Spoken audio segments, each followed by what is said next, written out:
Gracias, Maricel, buenas tardes. Y bueno, como siempre decimos, acá estamos una nueva semana. Eh, Repetimos esto de que queríamos arrancar cada 15 días, pero bueno, nos toca estar una vez por semana y la verdad que muy contentos.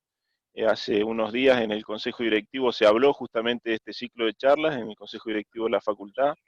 eh, y bueno, demostrando un poco lo bien que nos está yendo junto a este trabajo en conjunto con la FEBA en el ciclo, así que bueno, vamos a seguir apostando de tener este público como tenemos hoy, abundante público, así que nada más que eso, agradecerle nuevamente a Belén por la predisposición, que hoy, bueno, vamos a terminar con este pequeño ciclo, curso de ETAs parasitarias, y la vamos a tener pronto nuevamente por una charla de encefalopatía bovina, espongiforme, así que bueno, solamente eso y que disfruten nuevamente de la charla. Bueno, muchísimas gracias, Ignacio. También está presente con nosotros el presidente de la Federación Veterinaria Argentina, el doctor Héctor Otermin, a quien también le invitamos a que prenda su micrófono para poder dar la bienvenida a los más de 66 participantes que ahora están conectados, y yo tengo tiempo de dar también el ok a los que están en sala de espera. Héctor. Bueno, buenas tardes a todos. Buenas tardes a toda la gente de la facultad que siempre ha colaborado con nosotros y venimos trabajando en este ciclo de charlas que, como dijo Ignacio, ha sido un ciclo bastante exitoso. Buenas tardes, Belén, que ya es una figurita que la tenemos por tercera vez en este tema que realmente nos demuestra la trascendencia que tiene nuestra profesión en lo que es el control alimentario. Y esto yo creo que no solamente la trascendencia que tiene en la profesión veterinaria en el control de alimentos, sino también la conciencia que tenemos que crear en nuestra profesión para que cada vez existan más colegas que se dediquen a esta rama de la profesión, porque somos los garantes de que no sean los alimentos sanos e inocuos, como ya lo he dicho en otras oportunidades.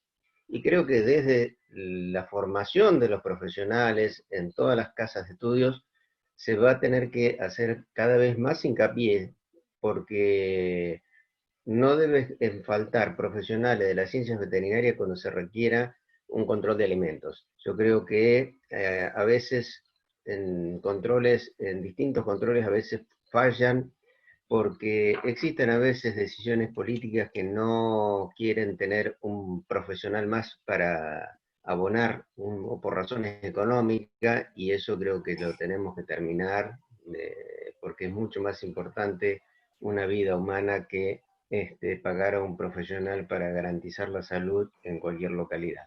Pero bueno, muchísimas gracias a todos los que se nos vienen siguiendo en este ciclo de charlas. Y bueno, Belén, te dejamos con toda la gente que ha venido justamente para escucharte a vos y no a nosotros justamente. Gracias, Héctor. Mi micrófono entonces. Ahí está tu micrófono, Belén. Bueno, hacemos la presentación formal. Mi nombre es Maricel Bianchi, soy vocal de la Federación Veterinaria Argentina en representación del Colegio Veterinario de la provincia de San Luis, y tenemos presente a la doctora médica veterinaria Belén Giafino. Ella es referente del área de capacitación del SENASA Regional La Pampa San Luis. Es docente de la Cátedra de Bromatología y Tecnología de los Alimentos de la Universidad Nacional de La Pampa en la Facultad de Ciencias Veterinarias. Y bueno, como ha dicho Luciano Aba en otras oportunidades, está en continuo crecimiento y en continuo estudio, haciendo magíster o alguna especie de doctorado también he escuchado. Así que Belén, muchísimas gracias por estar presente hoy y terminar esta parte 3 de los alimentos, donde vamos a ver anisakiasis y datidosis. Así que bueno, todo tuyo, Belén, muchísimas gracias. Bueno, muchas gracias por las presentaciones y bueno, las palabras de todos. Muy buenas tardes, gracias por unirse a todos ustedes a esta última charla que hace parte del ciclo de lo que nosotros denominamos enfermedades parasitarias transmitidas por alimentos. Y bueno, y sí, hoy vamos a arrancar entonces con estas enfermedades y terminar este ciclo. y las dos enfermedades que elegimos fuimos anisakiasis e hidatidosis. Así que bueno, vamos a empezar por estos alimentos que vienen del pescado, ¿sí? Bueno, trato de, a ver si puedo compartir pantalla. Estamos, ahí está. ¿Se ve bien, Maricel? Sí. Bueno. Se ve perfecto. Veníamos trabajando desde las charlas anteriores en este grupo de enfermedades parasitarias transmitidas por alimentos, que los habíamos dividido en 3. Para no tener que repetir por ahí esas cosas, íbamos a recordar de lo que vamos a hablar hoy, que son las del grupo 1. Estas enfermedades parasitarias transmitidas por alimentos del grupo 1, en donde la fase infectante de los parásitos se encontraba cisticercosis también. En la charla anterior hablamos de triquinosis y hoy vamos a hablar de anisakiasis para darle cierre a este grupo y después comenzar con el siguiente. Bueno, como todos sabemos, el pescado es una proteínas de alta digestibilidad, tiene una cantidad importante de ácidos grasos poliinsaturados como los omega 3, pero a pesar de todos estos beneficios sabemos que al igual que otros alimentos pueden tener patógenos que van a afectar a la seguridad alimentaria. Y bueno, es el caso de los peces y los cefalópodos marinos que pueden estar parasitados con el agente etiológico que tenemos mencionado acá, que es la larva del Anisakis simple. ¿Sí? Bien. Acá tenemos alguna imagen. Los anisakis son parásitos nematodos, cilíndricos, alargados, que pueden llegar a medir de largo unos más o menos 18 a 36 milímetros. Son de color claro, de color blanquecino, y se encuentran en el intestino de muchas especies comerciales, de interés comercial. En esta imagen de acá podemos decir, que después lo vamos a relacionar con otras diapositivas, que el parásito tiene una cutícula exterior que lo hace muy resistente, después tiene una hipodermis y sistemas musculares contráctiles para desplazarse, entre otras cuestiones anatómicas que no van a ir tanto a lo que vamos a ver hoy, ¿sí? Así que por ahí las cuestiones morfológicas no nos vamos a detallar más que esto. Sí podemos decir que el extremo anterior del adulto tiene como unos ganchitos, que es lo que le sirve para unirse a los tejidos y así poder también desarrollar su ciclo. Lo que vamos a hacer ahora muy breve es ver uno de estos parásitos, no en imagen, sino en acción. A ver si tenemos acá para compartir. Ustedes me van diciendo si pueden ver. Y comparto. ¿Sí? Saco el audio porque es de un laboratorio.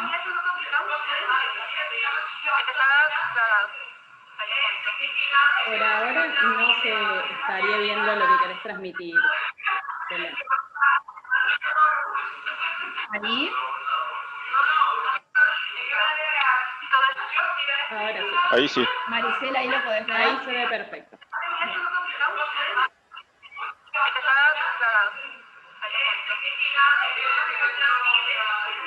Fíjense cómo van sacando parásitos en este control que están haciendo.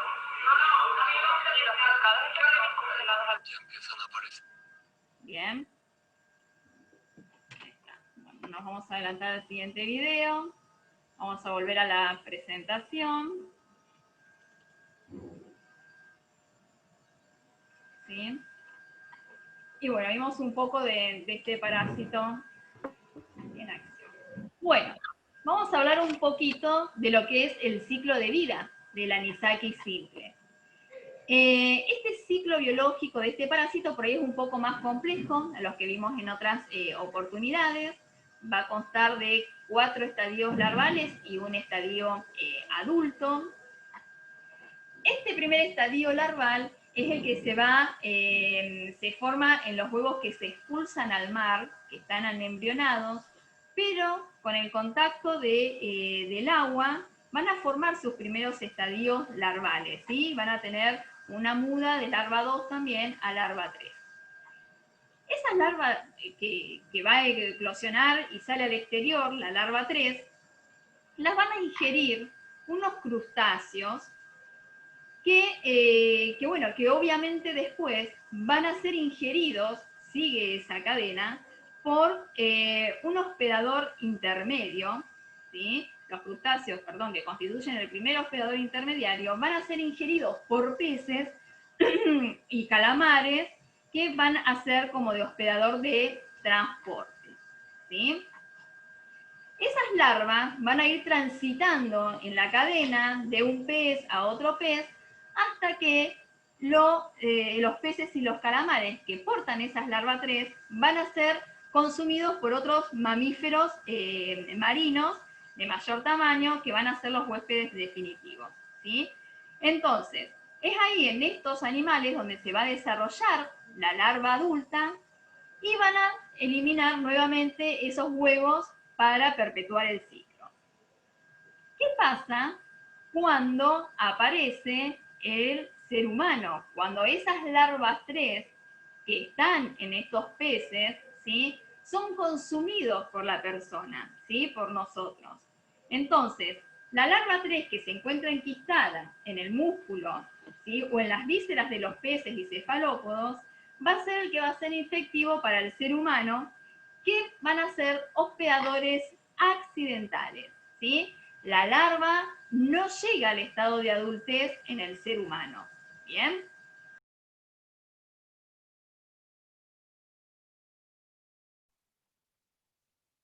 Belén, aguanta un segundito, que tuviste un problema de audio ahí. La larva 3, no estamos en esa parte con el respecto al ser humano. Fíjate activar el audio nuevamente.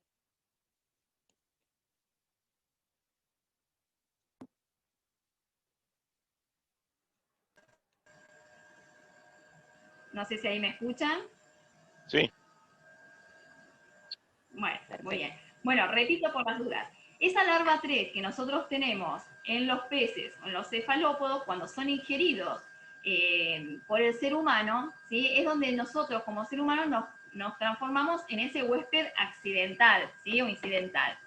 Y a partir de ahí vamos a ver qué alimentos están implicados y cuáles son las consecuencias para nosotros, los seres humanos, ¿sí?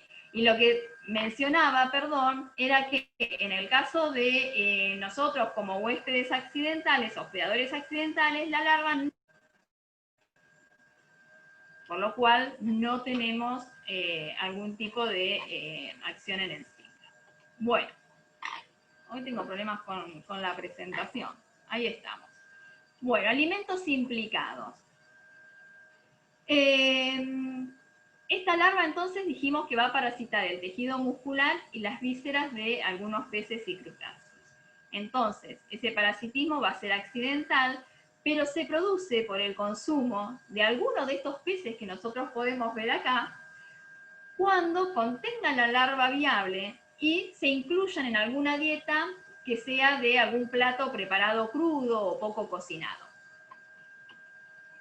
¿Qué alimentos entonces implican la presencia de estos peces?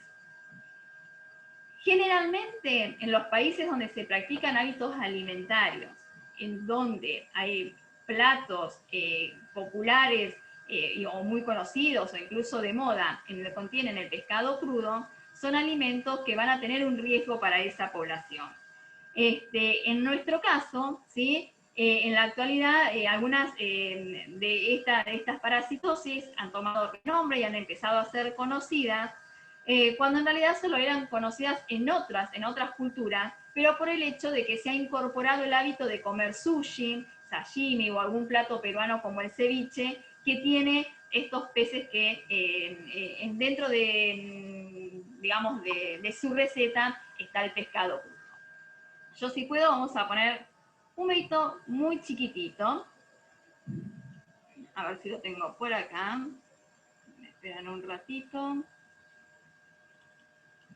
Este hombre, ahora vamos a ver acá, fue a un mercadito en donde vendían pescado llega a su casa, decide abrir el paquete y abre estos pescados, ¿sí? Y acá vemos un ejemplo de lo que encontró. Tengo que deciros que prácticamente en todos anisakis. Aquí lo veis, yo creo que está ese hígado. Y como veis, están metidos dentro del hígado. Hay veces he encontrado en algunas pescadillas bolas de anisakis del tamaño de una naranja. A algunos les llegan a reventar el estómago de la cantidad de ellos que tienen. Aquí están retorciéndose porque aunque el pescado lleve muerto mucho tiempo, ellos sobreviven a temperaturas extremas. ¿Veis el tamaño comparado con mi dedo? Se ven a simple vista. Aquí veis cómo han traspasado la membrana de la víscera y se han albergado dentro. Yo para limpiarles les agarro de esta bolsita que tienen debajo de la membrana negra y al tirar de ella sale toda la membrana y todas las vísceras.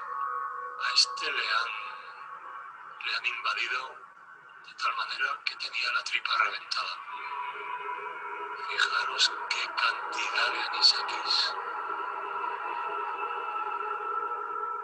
Es impresionante, se te quitan las ganas de comer pescado.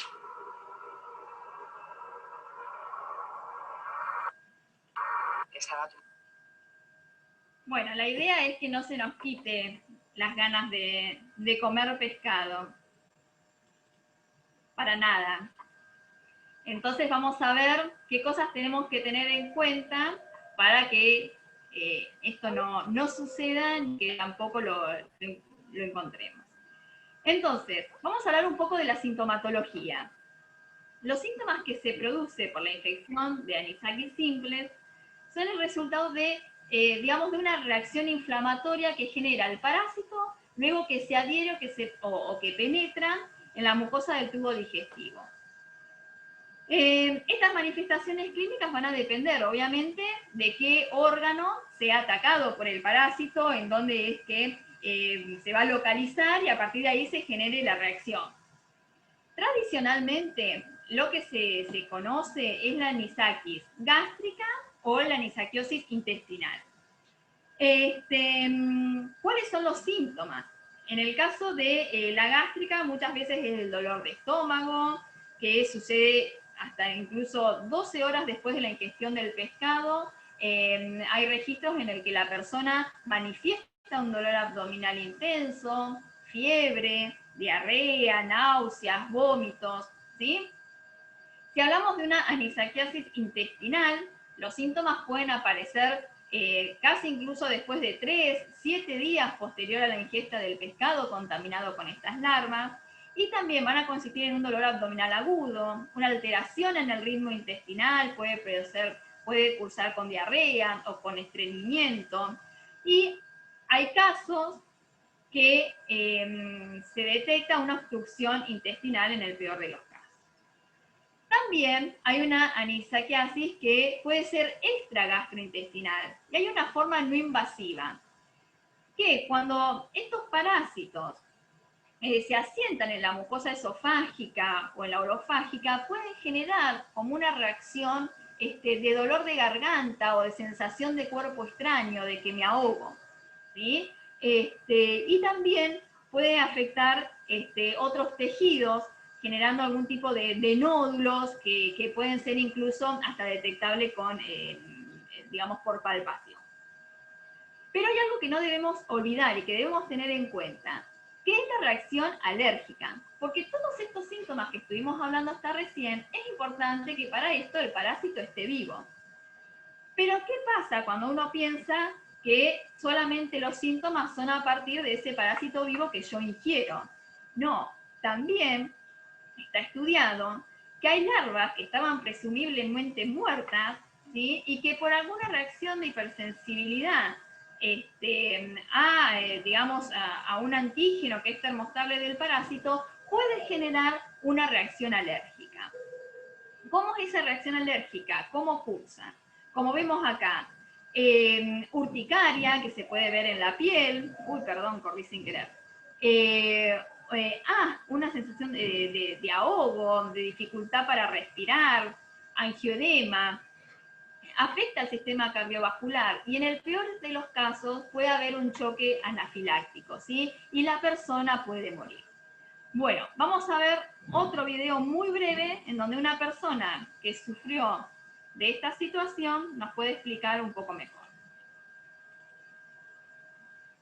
Un atún rojo, vuelta y vuelta, y nada más acabarlo, me empecé a sentir fatal, tuve que ir corriendo al baño, diarrea, vómitos, después me empecé a poner toda entera roja, pero roja, los ojos como inyectados en sangre, y bueno, ahí me tuve ya que ir al hospital porque me encontraba verdaderamente mal.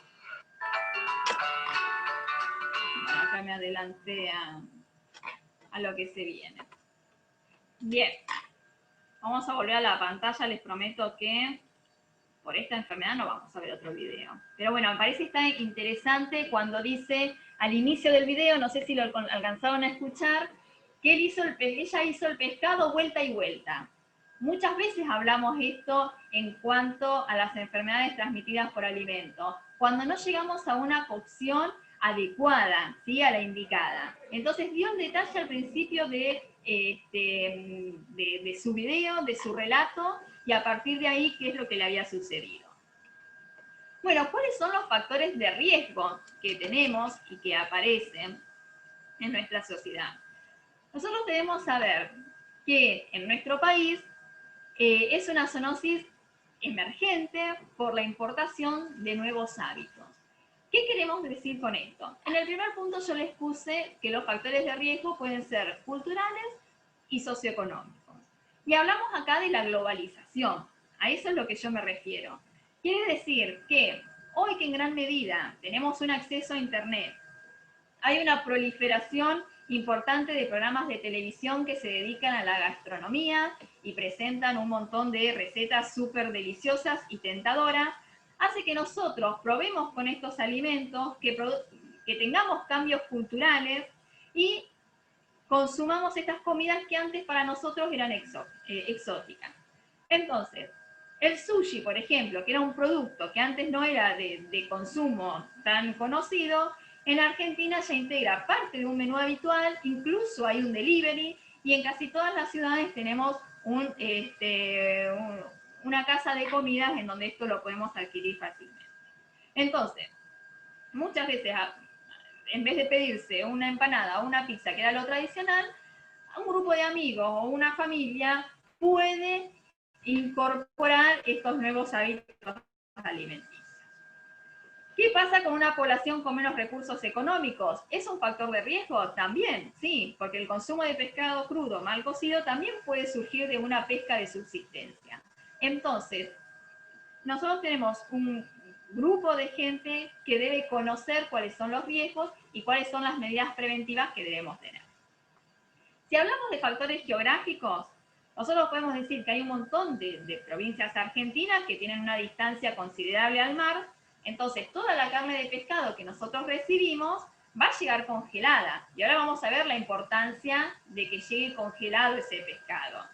¿Por qué? Porque el pescado, en ciertas condiciones que ha sido congelado, va a matar a esas larvas de anisakis. Entonces no es común encontrar anisakis en humanos en nuestro país, excepto alguna condición.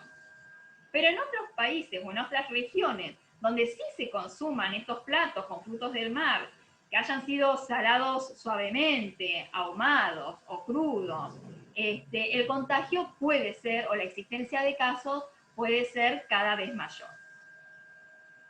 Bien, vamos a ver, nos vamos a detener un poquito más adelante en cuanto a lo que es la detección, ¿sí? Pero vamos a hablar un poquito de las prácticas pesqueras, que muchas veces esta prevalencia de pescados con anisakiasis se incrementa muchísimo debido a que los parásitos están presentes principalmente en las vísceras de los pescados y en alta mar, con la pesca, cuando llegan a bordo, se viscera ese pescado y se desecha. Entonces el ciclo que vimos hoy se sigue perpetuando, ¿sí?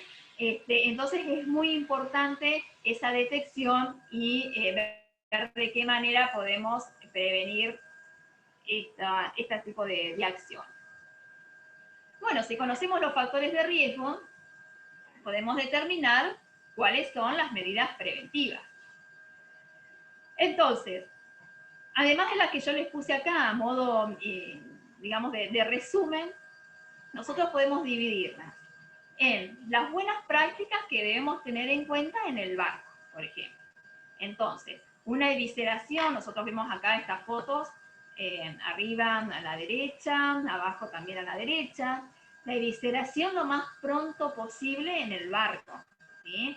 Entonces, los peces que se pueden eviscerar después de la captura en forma rápida en el mar es importantísimo. Pero también, primero porque primero, la larva empieza a migrar. ¿Sí?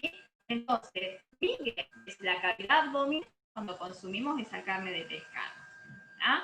Entonces, después se puede hacer un lavado con agua limpia, a presión, por la cavidad abdominal, los músculos periaxiales, colocarlo en hielo, almacenar a temperatura adecuada, todo esto hasta que llegue, digamos, a la costa o a su lugar de tratado. Pero esas vísceras que nosotros quitamos en el barco no deberían ser tiradas al mar, ¿ah? Porque no tienen un tratamiento previo que haya matado a esa larva. Por lo cual nosotros la arrojamos al mar y volvemos a tener la posibilidad de que esa larva sea ingerida por otro pez y perpetuamos el ciclo. ¿Bien? Bueno, ¿qué pasa con las plantas pesqueras? Acá van teniendo alguna imagen. La idea es que las plantas pesqueras incentiven a esos barcos que operan con esas buenas prácticas de manufactura que nosotros estuvimos hablando recién. Es importante también que ellos establezcan cuáles son los criterios para determinar los grados de parasitación de esos parásitos. ¿Con qué acepto yo ese lote de pescado? ¿Cuándo yo los voy a rechazar? ¿Cómo los puedo reacondicionar? La gestión del termoproceso de esas vísceras en tierra, digamos. ¿Sí? En tierra me refiero a... Y debes saber, como buena práctica en estas plantas pesqueras, que todo el pescado que se destine a consumirse crudo, ¿sí?, debe someterse a una temperatura de congelación por menos de 20 grados bajo cero por 24 horas. Esto es reglamentario, ya lo vamos a ver cuando veamos muy brevemente algo de normativa.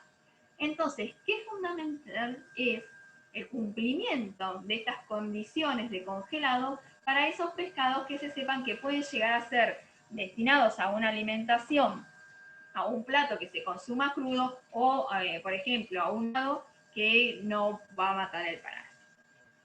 Entonces, el elaborador debe verificar que se aplica de manera correcta ese tratamiento de congelado. Y además es importantísimo que haya una etiqueta visible en la caja en donde dice que esos productos se han congelado o han cumplido con este tipo de tratamiento. Entonces, tratamiento obligatorio para la industria: congelación a temperatura igual o inferior a 20 grados bajo cero por 24 horas, o un tratamiento térmico que alcance los 60 grados o los supere en el centro del producto, como puede ser una fritura, un horneado, una cocción a la plancha, un pescado hervido, pero estas dos cuestiones de congelación y de que supere los 60 grados me va a permitir a mí matar a la larva que me podría ocasionar, si no, una enfermedad. Ahora bien, ¿qué pasa en los comercios? En los comercios, cuando reciben el pescado, deben tener una garantía de dónde viene ese pescado, que fue controlado, que todo esto que mencionamos sucedió. Pero pueden realizar además una inspección visual de que haya o no algún parásito en el pescado. El pobre hombre que vimos el video recién, era evidente que todos estos pasos fueron salteados, ¿sí? Entonces, obviamente, cuando lo abre, ya sabía que esta pescadería no trae un pescado controlado.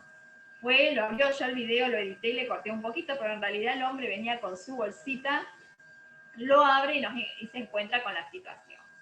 También es importante el mantenimiento de la cadena de frío y que el vientre del pescado esté en contacto con hielo, son otra de las buenas prácticas que el comercio debe tener en cuenta. Y ahora bien, ¿qué pasa en nuestra casa? Lo que decíamos recién, saber que tenemos que cocinar. Se considera que 2 minutos es suficiente, si puede ser 5 o 10 minutos, sabemos que es una medida excelente.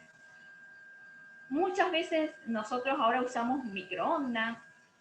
Hay estudios que dicen que podemos cocinar por arriba de 74 grados en el microondas en una potencia máxima. Con 1 o 2 minutos podemos matar la larva del anisakis. Y saber que en el caso de que yo vaya a consumir ese pescado crudo para preparar un plato particular como los que vimos hoy, y yo no tenga garantías de que ese pescado fue congelado en la planta elaborado, en la planta, bueno, como veíamos recién, yo puedo congelarlo a 20 grados bajo cero, pero no 24 horas, sino 2 o 3 días, e incluso lo indicado son 7 días. El tema es que qué refrigerador en casa nosotros realmente nos llega a 20 grados. ¿Ah? Entonces, qué importante conocer ese origen de esa materia prima que nosotros vamos a consumir. Bien, ¿qué tener en cuenta? Que el pescado con sal, el secado, el marinado, el vinagre, el ahumado, no consiguen matar a la anisakis. Entonces, el mejor método de prevención es la congelación previa de ese pescado. Pero, esta práctica es compleja en el caso de aquellas personas alérgicas, como vimos hoy, por ejemplo, con la mujer, que puede sufrir alergia al anisakis por restos de proteína que puedan quedar en la pieza de pescado que consuma. Entonces, atención a esas personas que tienen una hipersensibilidad a alguna proteína del pescado, ¿sí? Porque eso ya, por más que la larva esté en tratamiento y existen restos de esa larva, cuando la ingiera, de todas maneras puede generar un problema de alergia. Bien. ¿Vamos bien, Maricela, hasta acá? ¿Se entiende? ¿Se escucha? Se entiende y se escucha perfecto. Les recordamos a todos los que están presentes que después pasaremos a la charla de atidosis. Si tienen alguna consulta particular, nos la van dejando en el chat. Recién una preguntita, Belén apuntaba a si el vinagre o el wasabi atenuaba o mataba al parásito, y bueno, lo has respondido recién. Decime, Maricel, por ahí te puedo igual decir, se me cortó.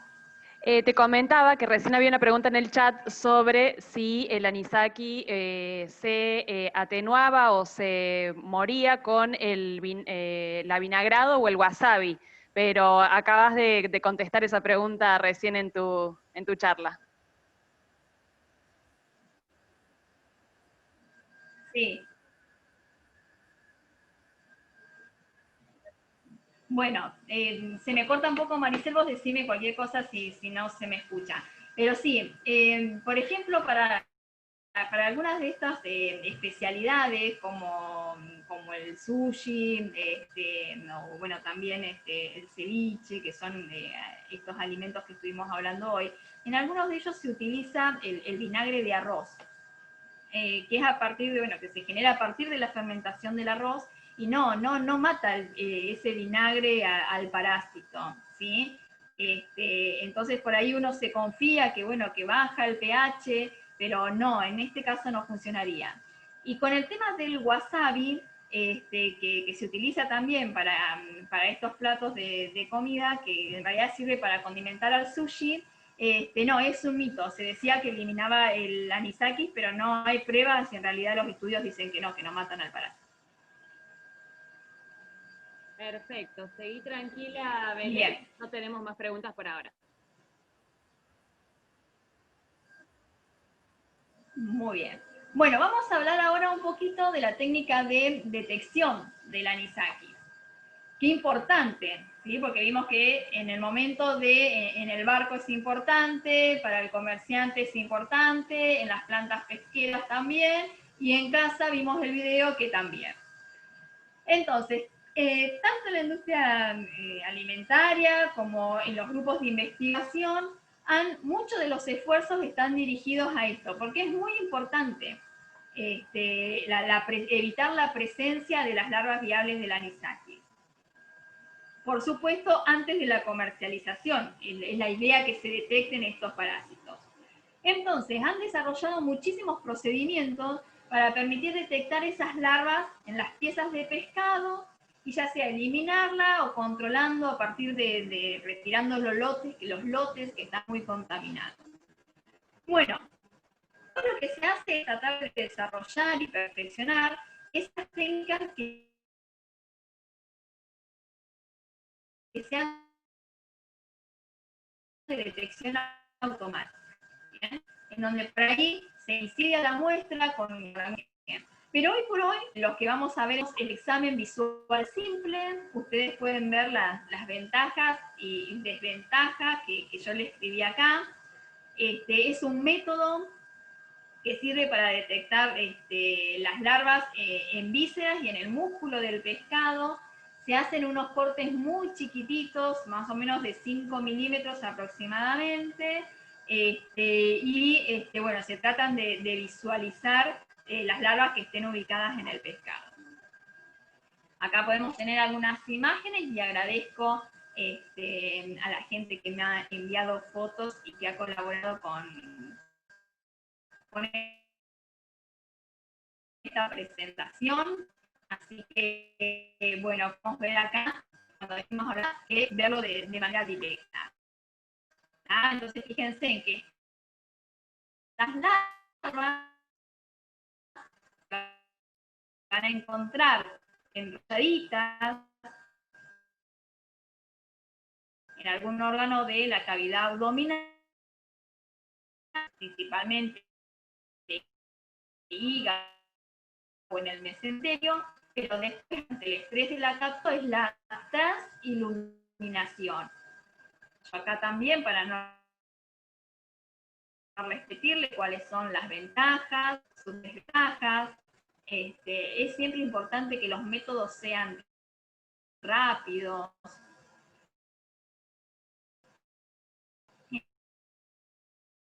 que no requieran aplicarse fácilmente. En este método de transiluminación, y consiste, se proyecta y la luz viene, digamos, de la parte inferior del pescado para poder verlo a través de esas mesas, ¿sí? Vamos a ver acá algunas mesas de transiluminación. En estas mesas de acá, por debajo tiene los tubos fluorescentes, ¿sí? Que van a proporcionarles al ácido, va a poder ser visualizado a partir de este control. ¿Ah? Otro método es la iluminación con luz ultravioleta, que es un método muy similar al anterior, pero en vez de la luz blanca se utiliza la luz ultravioleta. ¿Qué pasa? Por la longitud de onda, las personas que realicen este tipo de actividad requiere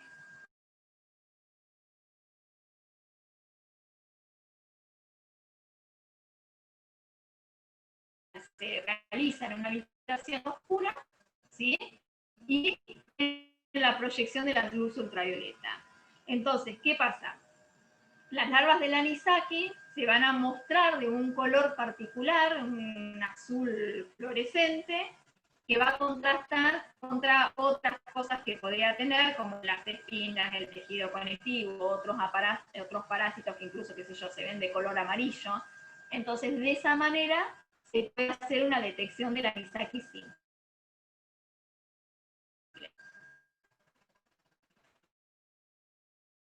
Otro método que en realidad, digamos, el fundamento es similar al que estuvo por ahí en los otros webinars, lo que vimos con la digestión enzimática, en el caso de la triquinosis, es el que también se utiliza en este caso. ¿En qué consiste? Que una muestra de pescado se somete, en realidad se somete a las mismas condiciones que va a sufrir si nosotros ingerimos. ¿Está? Se va a utilizar la misma disolución con pepsina, con ácido clorhídrico,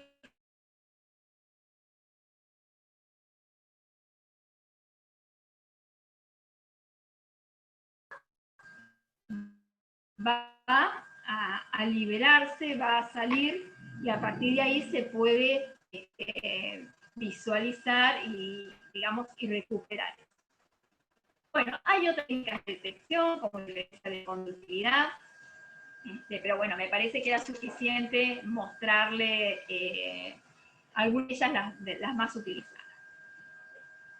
Bueno, ¿qué pasa con la normativa vigente? Porque todo esto debe estar regulado. Todos debemos saber qué tenemos que realizar y qué es lo correcto.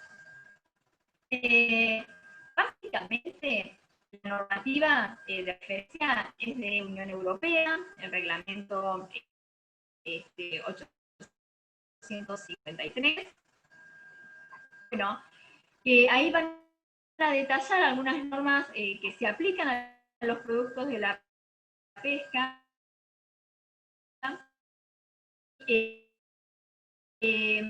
Más que nada, esos productos de la pesca hayan sido sometidos. Entonces, la idea es detectar que son visibles, que los podamos detectar. Entonces, aquellos que están infectados de parásitos no pueden ser comidos. Entonces, el operador de la empresa, ¿qué debe garantizar? Que los productos que vayan a ser destinados a consumo se sometan al tratamiento de congelación. ¿Está? Es 2004, no me daba cuenta, lo miraba pero no reaccionaba. Perdón, para el que lo quiera corregir. Entonces, todos los productos que van a ser destinados a consumo crudo, ¿sí?, tienen que someterse a esa temperatura de congelación que habíamos visto. ¿Bien? Y aquellas especies que se van a destinar en escabeche, arenque, la caballa, o lo que sea, sí tienen que tener en cuenta que deben tener un tratamiento de calor de superior a 60 grados. ¿Bien? Bueno, cuando hablábamos nosotros un poco de detección, toma un poco de protagonismo está la decisión 1993 de la Comunidad Económica Europea, en donde ya detalla, ¿sí?, en esta decisión cuáles son las modalidades de control visual para detectar a los parásitos de la pesca. ¿Sí? A partir de acá queda reglamentado y claro cuáles son las modalidades de control. Bien, ahora, ¿qué pasa con estos reglamentos y decisiones? Podemos ver que en el decreto 4238 habla de los productos de la pesca que son impropios para el consumo humano, está mencionado ahí, están en el capítulo 23, y dentro de varias características que dice por qué pueden ser impropios para el consumo humano, en este caso tiene un inciso particular en donde dice que todos aquellos productos de la pesca que presenten informaciones masivas en su tejido muscular no pueden ser destinados a consumo humano. Lo mismo que si hay alguna infestación masiva que altere las características organolépticas, tampoco puede ser destinado a consumo humano. Y algo que me olvidé acá del comentario argentino, hay dos artículos que, si no mal recuerdo, es el artículo 276, que habla de las condiciones en las que el pescado no es apto para consumo, y también en su artículo 272, en donde habla de las condiciones de comercialización, en donde nosotros tenemos los requisitos microbiológicos de ese producto, de las condiciones químicas, organolépticas, de cómo deben estar los ojos, las branquias, el estado de las escamas. ¿Bien? Y también hay una resolución del Mercosur en donde están los límites, digamos, de contaminantes inorgánicos, los límites máximos de un contaminante inorgánico que puede a los parásitos, pero bueno, me parece que está relacionado, que es todo un conjunto. Así que bueno, eso en cuanto a la normativa vigente. Bien, ¿qué pasa con el diagnóstico y tratamiento? Dijimos que la aparición de los síntomas dependían de que, digamos, de que afectaran qué parte del aparato digestivo, ¿sí? O la aparición de un caso de alergia después de comer pescado. Entonces, es fundamental la anamnesis, ¿bien? Si yo tengo una reacción alérgica que nunca había tenido y yo voy al médico y en sus preguntas, en su anamnesis, tengo este antecedente, ¿sí? Es muy posible de que sea, que el médico lo tome como una causa, ¿está? Entonces, puede hacer alguna prueba analítica en donde yo tenga en un análisis de sangre un nivel elevado de aumente por este tipo de cuestiones. Entonces, fundamental saber estas cosas para relacionarlo a un consumo de algún alimento en particular. Después, el diagnóstico también se va a basar en estudios complementarios como una endoscopía digestiva, que van a determinar la presencia de ese parásito en el estómago o en el duodeno. Ya en el intestino, generalmente, cuando nosotros tenemos alguna cuestión complicada a ese nivel, muchas veces la cirugía a nivel intestinal suele ser necesaria. Y después, con respecto a las cuestiones alérgicas, hay pruebas cutáneas que se utilizan. Hay un test conocido que es el prick test, que lo que hacen es ir, que es bueno, como la imagen que ven abajo, en donde se van colocando, digamos, concentraciones en cada uno de estos cuadrantes, chequeando un positivo con un negativo, digamos, y van esperando a ver si hay algún tipo de reacción. Bien, entonces, digamos, esto es en cuanto a diagnóstico y tratamiento.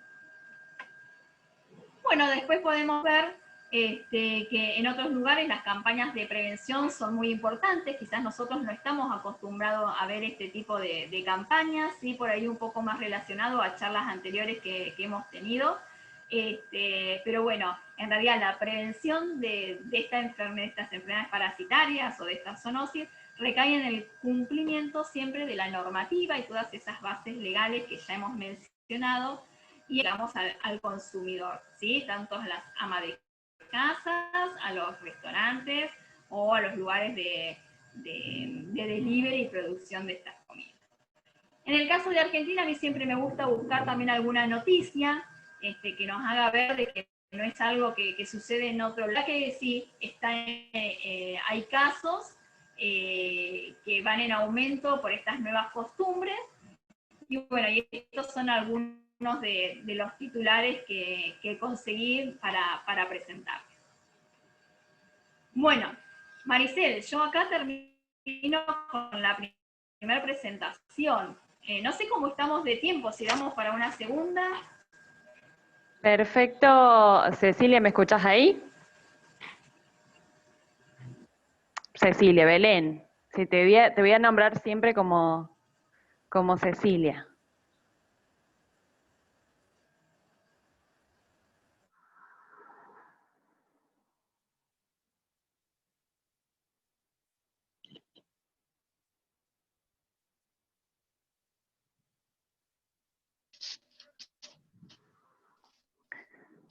¿Ahí me estarías escuchando?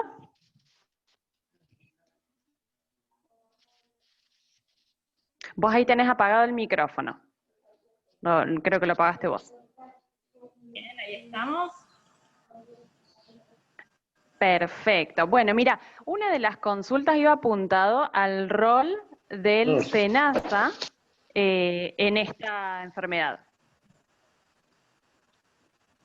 Bueno, importantísimo, ¿se escucha una voz, Maricel? Sí, sí, ya lo apagamos. Estamos, continúa. Coméntame. Digamos, el SENASA es un organismo de control. Entonces, en estas cuestiones que hablábamos de normativa, el SENASA cumple una función importantísima. Tanto el SENASA como también la parte responsable de cada uno por ejemplo, de la empresa o en la actividad pesquera. Entonces, va mucho más, incluso desde el principio, me parece a mí que va desde una habilitación de un establecimiento pesquero, la fiscalización, el cumplimiento de verificar que se cumpla toda esta normativa.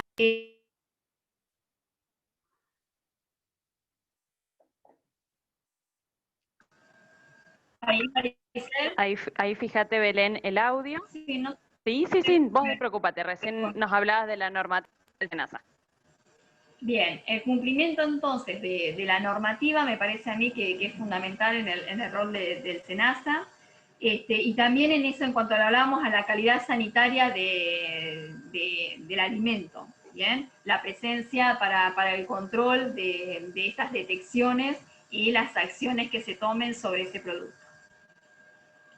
No sé, Maricel, si lograron escucharme bien. Sí, te escucho perfecto. Bueno, Belén, mira, estamos ya en los 60 minutos que habíamos pactado para esta enfermedad y tenemos mucha gente presente que se conectó ahora hace poquito para escucharte hablar de hiatidosis, así que vamos a continuar con ella y cualquier pregunta que quedó de la enfermedad anterior la pueden dejar en el chat para poder después responderlas. Tranquila entonces, continúa Belén con hiatidosis. Bueno, listo, bueno, bienvenidos a los que se van sumando entonces. Muchísimas gracias por estar. Bueno, como recién mencionábamos, estábamos, los ejemplos que dimos de anisakis, de teniasis que se hablaban anteriormente y de triquinosis, habíamos dicho que pertenecían a un grupo que habíamos clasificado, la forma en que lo habíamos clasificado en la primera charla, que era el grupo 1. Bueno, ahora vamos a hacer un salto y vamos a pasar a lo que en su momento habíamos clasificado como las EPTAs o enfermedades parasitarias transmitidas por alimento como grupo 3. ¿Cuáles eran las del grupo 3? Eran aquellas enfermedades en que la fase infectante de los parásitos van a estar presentes en alimentos, pero no porque tengan que cumplir una parte obligatoria de su ciclo, como vimos ahora mismo, por ejemplo, con el anisakis, sino que solamente están ahí por consecuencia de su contaminación. ¿Sí? Que el alimento fue contaminado, pero no tiene que cumplir ninguna parte de su ciclo para, digamos, producir la enfermedad. Entonces, nos vamos a detener, pongo manito ahí, y vamos a hablar de la hidatidosis. La hidatidosis es una enfermedad que en Argentina tiene una incidencia muy alta. Es una amenaza importante, es una de las zoonosis con mayor prevalencia en la Argentina, con detección de casi 500 casos en humanos por año, que está relacionada sí a que hay una, digamos, una diseminación, por decirlo de alguna manera, cuando nosotros tenemos una triada entre el hombre, el perro y el ganado, en donde conviven, que puede ser que sí en la zona, las profesiones que estén relacionadas a este tipo de actividades, pero que también es una enfermedad que está relacionada, y ahora vamos a ver por qué. ¿Está? Ahora vamos a ver. ¿Qué pasa con esta hidatidosis? ¿Cuál es el agente etiológico? El agente etiológico es el Echinococcus granulosus, que se transmite el perro a través de su materia fecal, y siempre teniendo en cuenta que estamos hablando de una EPTA en este caso, va a llegar a la boca de las personas, lamentablemente muchas veces son niños, a través de darle besos al perro, dejarse lamer por el perro, comer verduras contaminadas en donde el perro defecó anteriormente, o por aguas que son contaminadas y se riega con eso. Y ahí, digamos, tenemos los casos de hidatidosis o echinococosis. Bien. Lo que vemos en esta imagen es lo que nosotros llamamos el quiste hiratídico, que es la larva hirátide, que empieza a desarrollar una capa quística cuando llega al hospedador. Ahora vamos a ver bien el ciclo. Estas larvas quísticas son la forma efectiva para aquellos que van a ser los hospedadores intermediarios, que van a ser las ovejas, el cerdo, el ganado vacuno, la cabra, ¿bien? ¿Y qué característica tiene, si hablamos de morfología? Esta hiratidosis quística, ¿sí? Surge que, bueno, después de, digamos, de que se ingieren los huevos, va a presentar este metacestodo, va a presentar dos capas. Tenemos una capa germinativa, que acá pueden ver de color verde, que es una capa interna, una capa externa, y después va a crear otra capa adicional de tejido conectivo cuando ya forme el quiste, digamos, de la capa del quiste. ¿Bien? Vamos a ver esto porque después lo vamos a relacionar con parte del ciclo y de la enfermedad. Esta capa germinal va a dar lugar a pequeñas vesículas que se van a desarrollar protoespólices, tienen 4 ventosas y una corona de ganchitos que le va a permitir engancharse, ¿sí? Todo esto está formado por líquido, que puede ser, que es lo que le va a dar el tamaño al quiste, y que puede ser desde 1 centímetro a 15 los síntomas y las consecuencias que vamos a ver en un ratito. Y después tiene la denominada arenilla, que está formada por todos los restos de membrana, protoespólisis, bueno, y eso va a formar la arenilla, que es tan característico de, digamos, de este quiste hiratídico.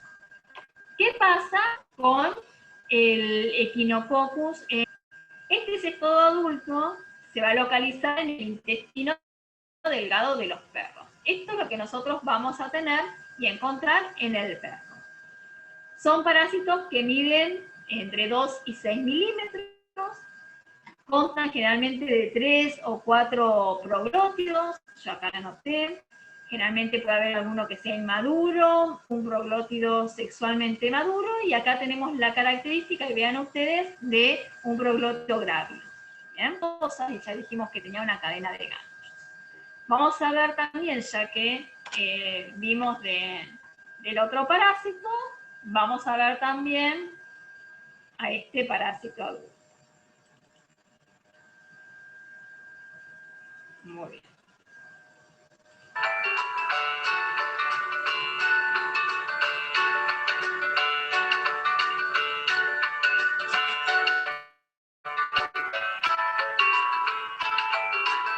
Todavía no lo tenemos en pantalla.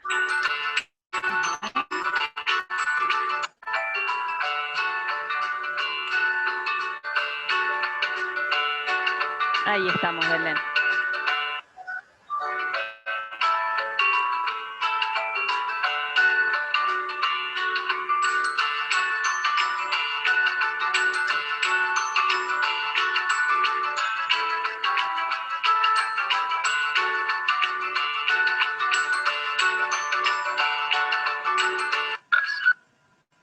Muy bien.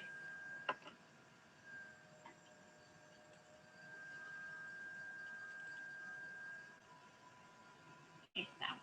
Bueno, yo creo que ahí vimos un poquito más detallado lo que veíamos en la imagen, ¿sí?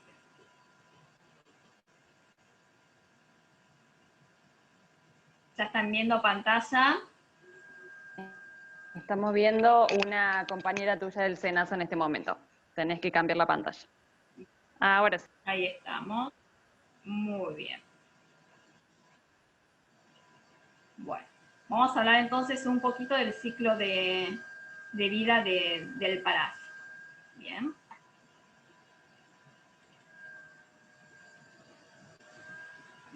Entonces, volvamos a esto. Yo creo que ahí me escuchás bien, Maricel. Yo veo que por ahí van un poquito con... Yo cambio la pantalla y van más retrasados. Pero No, bueno, no, perfecto. ¿qué Perfecto. pasa?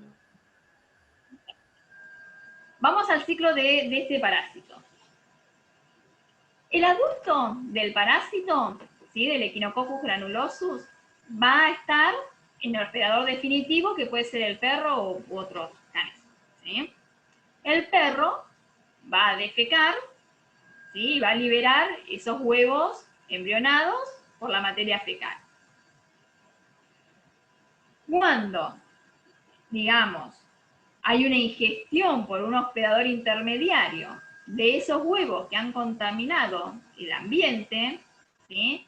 va a eclosionar la oncofera dentro del hospedador intermediario, ¿sí? Y va a penetrar en la pared intestinal y migra a través del sistema circulatorio a diferentes órganos. Principalmente los órganos afectados van a ser hígado y pulmones. Ahora bien, ¿qué pasa en estos órganos? Esa oncofera se va a desarrollar en el quiste, en el mismo que vimos recién, ¿bien? Y empieza a generar en su membrana germinativa, la que habíamos visto hoy, esos protoescólices y esas vesículas hijas que habíamos visto, bueno, anteriormente. ¿Qué pasa? Cuando hay una ingestión de esto, ¿sí? Que un huésped definitivo ingiere estos órganos que tienen estos quistes, vuelve otra vez a estar infectado. Sale ese protoescoles que estaba acá, sale del quiste, y con su escoles, eso que veíamos recién, con sus ganchos y sus ventosas que veíamos recién en la imagen, se adhiere al intestino delgado. Y de esta manera se genera nuevamente un parásito adulto que vuelve a repetir el ciclo. Ahora bien, nosotros como personas, ¿en qué parte intervenimos en esto? ¿O por qué? ¿Qué es lo que sucede? El humano va a actuar como un huésped accidental, es decir, que ingiere de alguna manera estos huevos embrionados, ya vamos a ver de qué manera, que están, que habían sido eliminados por la materia fecal del perro, ¿sí? El pulmón, el corazón, ¿sí? El hígado, el cerebro, los huesos incluso. Entonces, importantísimo, vamos a ver acá después cuáles van a ser las medidas de prevención para esta enfermedad. Bien. Características de esta equinococosis quística como enfermedad parasitaria transmitida por alimentos. Nosotros pensamos que todas las enfermedades que tienen contaminación ambiental, que vienen a contaminación ambiental como esto, es fundamental en este caso ese mecanismo de dispersión y transmisión, que ahora vamos a ver que para qué sucede hay que estar en un sitio que sea endémico. Entonces, ¿qué pasa cuando nosotros nos paramos en el sentido que, bueno, la consideramos una enfermedad parasitaria transmitida por alimentos por una contaminación? Nosotros nos imaginamos que una ETA se da porque, bueno, yo ingiero a un microorganismo que se puede multiplicar, que puede generar una toxina, y ahí me genera una enfermedad. En este caso, el Echinococcus incorpora por las oncoferas que se consumen, ya sea a través de un factor biótico o un factor abiótico, y que va a estar presente en el agua o en la comida, ¿sí? No necesita ni toxinas ni multiplicarse. Entonces, ¿qué pasa acá? Que es muy difícil en este caso asociar algún tipo de alimento, ¿sí? O alguna modalidad de preparación culinaria, como bebíamos recién. No es que yo tengo el super plato y que bueno, si me pasa algo yo sospecho que sea esto. Y que además esto va a tener una sintomatología quizás muchísimo tiempo después. Entonces, hay que asumir que esto es una enfermedad que se da por contaminación de agua, que puede ser de un río, de un arroyo, de aguas que no han sido tratadas, que después van a regarse las frutas, la verdura, como vemos acá, el perro defeca, después toma el contacto con los niños y no hay un lavado correcto de manos, ¿sí? Que el perro tiene acceso a este tipo de producciones, ¿sí? Y además de la forma clásica, es decir, la ingesta normal que yo puedo tener tierra en las manos o un contacto directo con otra persona, o toco el perro que tiene parásitos, ¿sí? O en realidad los oquistes pegados en su pelaje, y después yo de alguna manera me los llevo a la boca. Bien. ¿Qué es lo importante? Que en realidad los huevos en el suelo es causa suficiente para que se instale un riesgo de transmisión. Si hablamos de factores de riesgo, nosotros tenemos que saber que si el huevo está presente, el huevo embrionado está presente, hay riesgo de que la enfermedad se produzca. Tenemos que tener en cuenta que estos huevos se dispersan a una temperatura, a una distancia de hasta 400 metros. Cuando hablábamos de contaminación ambiental es porque hay factores como la difusión por el viento, por accidentes geográficos, por la lluvia, por el escurrimiento del agua, por sitios de arrastre, por transporte mecánico con invertebrados. Estos huevos pueden, a su vez, estamos hablando de resistencia, es decir, que pueden llegar a estar viables hasta 9 meses dependiendo de que tengan la temperatura, las condiciones adecuadas, según las horas de oscuridad. Entonces, es muy importante saber que nosotros tenemos un radio de distribución que va a generar un riesgo de contagio. También debemos tener, entre otros factores que yo les menciono acá, esas deficiencias sanitarias de agua sin tratar, o en donde nosotros tenemos alguna práctica rural incorrecta, en donde en constante movimiento y acciones que yo tomo, tenemos al perro que me acompaña, o al perro que yo lo dejo pasar a la huerta que puedo tener, y no, digamos, no freno, digamos, su acceso. La importancia de que cuando esos animales no tienen un tratamiento antiparasitario, que realmente esto podría cortar de forma importantísima el ciclo. Es decir, tengo perros que yo los llevo a este tipo de prácticas incorrectas, pero tampoco hago un tratamiento antiparasitario, ¿sí? Y la ausencia de buenas prácticas en la conciencia de que si después yo juego en la tierra, toco un perro, el perro lame a mi hijo, yo después no genero una práctica de higiene adecuada. Entonces, todos estos, teniendo en cuenta que puede haber una presencia de huevos embrionados, son factores de riesgo cuando nosotros no lo utilizamos. Acá hay algunas imágenes donde ver que los nenes van a jugar en la tierra y el perro defecó y no tuvo un tratamiento antiparasitario y podemos tener alguna consecuencia. Algunas prácticas incorrectas en donde damos esas vísceras sin tratar a los animales. Y acá el perro que en realidad delata, ¿sí? Está esperando que esta persona termine con su faena doméstica, ¿sí? Con su carneada, esperando a que se le tire algo. El perro ya está acostumbrado y no es la primera vez, evidentemente. Entonces, la hidatidosis es una zoonosis de gran incidencia en nuestro país, conlleva a costos económicos importantes, costos sanitarios importantes por la atención, digamos, profesional para las personas que enferman, obviamente, el consumo de recursos, las incapacidades que genera la persona que está afectada, ¿sí? Además de que obviamente el rendimiento del ganado con un decomiso de vísceras conlleva también a una consecuencia económica. ¿Bien? Bueno, ¿qué pasa con la sintomatología, el diagnóstico y el tratamiento? Hay personas que van a estar afectadas y que van a ser asintomáticas por meses, años, hasta que ese quiste hidatídico llegue a un tamaño tal que genere por opresión. Tengamos en cuenta que el mecanismo del patógeno acá, digamos, lo que causa es más que nada mecánico, por una masa ocupativa. Vean las imágenes que tenemos acá, ¿sí? Es una ecografía abdominal, esto es del cerebro, en realidad ocupa un espacio que hace que se generen los síntomas. ¿Está? Entonces, las manifestaciones van a depender del órgano afectado, del número de quistes, de su tamaño, de cómo se desarrolló, la presión que ejerce sobre ese tejido u órgano y sobre los tejidos u órganos adyacentes. ¿Bien? Entonces, a partir de ahí los síntomas van a variar. Yo puedo tener manifestaciones clínicas inespecíficas que no necesariamente me hagan sospechar de una hidatidosis, como por ejemplo náuseas, vómitos, una distensión abdominal, hasta que llegado un momento me hagan por diagnóstico alguna imagen y se pueda detectar. ¿Sí? Si esto está en el cerebro, va a tener trastornos neurológicos, obviamente, dificultades para respirar, en el caso de que sean quistes en el pulmón. Y lo que es importante saber es el tema de que si estos quistes sufren alguna rotura, va a haber una naturaleza alérgica, ¿sí? La respuesta va a ser de naturaleza alérgica y que puede llegar a un shock anafiláctico en que la persona puede morir.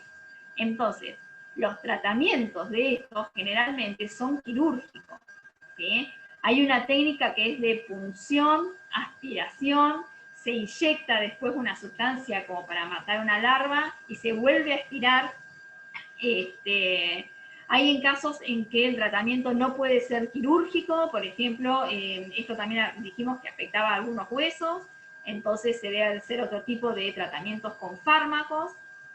Entonces, siempre muy atentos a un desarrollo que seguramente fue de años. Ahora, teniendo en cuenta esto, hablemos de vigilancia, prevención y control. Esta enfermedad es prevenible. ¿Tá? ¿Por qué? Porque los huéspedes definitivos e intermediarios son animales domésticos, están al alcance de nuestras manos. Entonces, por un lado, yo les puse acá, el tratamiento antiparasitario del perro en la forma adecuada es fundamental, ¿sí? El tema de la acción de nosotros también como profesionales en los frigoríficos o en el control post-mortem, ya sea de un establecimiento, ya sea hasta de exportación, hasta de una faena doméstica, ¿sí? Importantísimo el control post-mortem de los animales para detectar algún tipo de quitidatídico. Importantísimo saber que tenemos que tratar de que los perros no lleguen a consumir esto, que en los establecimientos no ingresen estos animales que después pueden recuperar esto, que no haya sido tratado de la manera correcta. Saber que, bueno, obviamente que no se puede alimentar a los animales con este tipo de vísceras afectadas. Habíamos hablado de la importancia de las buenas prácticas en el lavado de frutas, verduras, de las manos después de tocar un perro, de jugar en la tierra. Y también fundamental acá el rol que cumple una vacuna, que es una de las primeras vacunas contra un parásito, que se vacuna al ganado ovino y bueno, de esta manera evita el contagio en los huéspedes intermediarios, ya sea el ovino, el caprino, el bovino, va a prevenir que ese parásito llegue hasta los perros, hasta el hospedador definitivo, y a su vez va a reducir, ¿sí?, la presencia de ese parásito en el medio ambiente. Entonces, me parece que es la clave de vigilancia, de prevención y de control que se puede hacer de manera conjunta desde cualquier orientación que hayamos tomado nosotros como profesionales veterinarios, capacitar a todas las personas sobre esta enfermedad y saber cuáles son las acciones que debemos realizar para no propagar el ciclo. Bien, así que bueno, gracias, espero no haberme pasado mucho de tiempo y haberlos aburrido. Por ahí hoy fue un poquito más largo que en otros encuentros. No, pero perfecto, Belén, se entendió y toda la información fue súper correcta. Muchas de las preguntas que van haciendo las vas respondiendo en la presentación, lo que es súper ideal.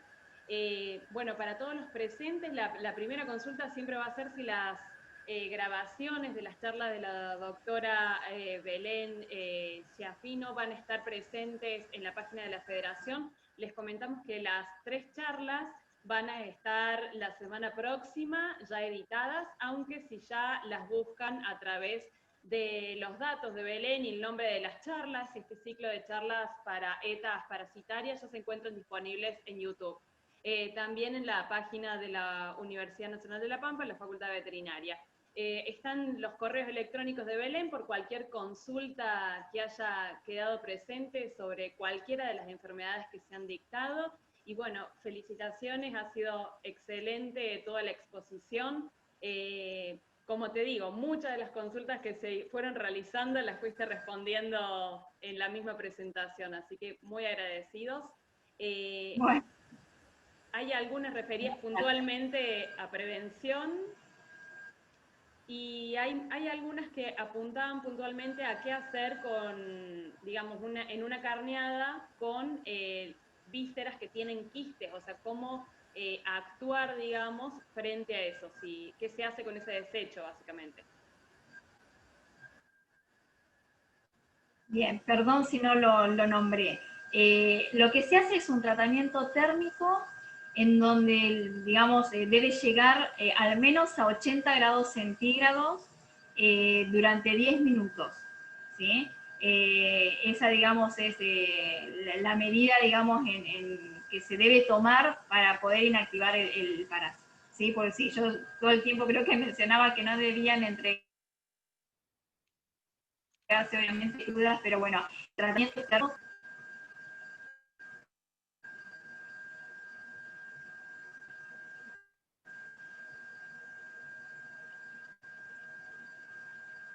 Maricel, no sé si me escuchan.